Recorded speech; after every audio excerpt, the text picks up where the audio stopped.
And hi, everybody, and welcome to Forbes Sports Money. I'm Bob Lorenz, joined as always by my co-host Michael Ozanian of Forbes Magazine, and with us once again, Sal, the deal maker, Galatioto. So we're going to start out, guys, with the newest number from Forbes Magazine. Major League Baseball team valuations.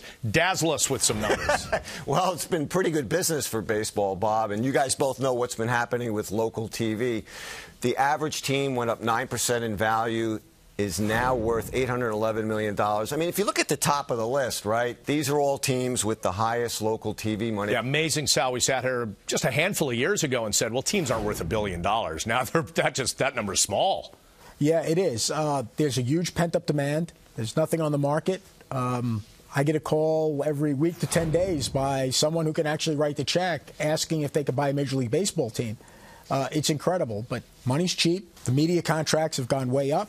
The collective bargaining agreement is very positive. It's an alternative asset not correlated to the stock market.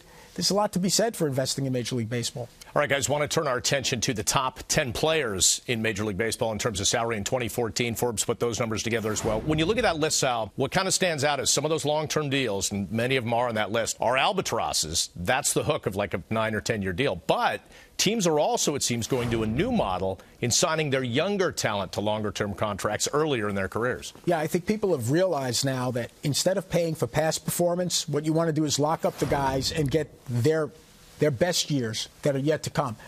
So they're willing to invest more money in younger players and to keep them out of the free agent market.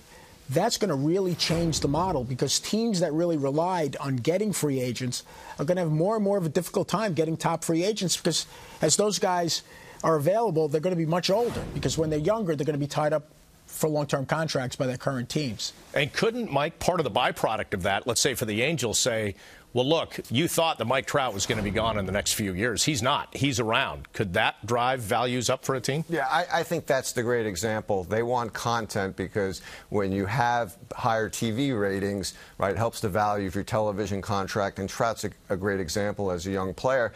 And to Sal's point, I think also now that baseball is coming down with stiff penalties for using performance-enhancing drugs, the owners know that the era of players having these great careers from 35 to 40, that's over. So their money is going to be in the younger players, and Mike Trout is a great example of that. Yeah, a lot of young players are benefiting as well.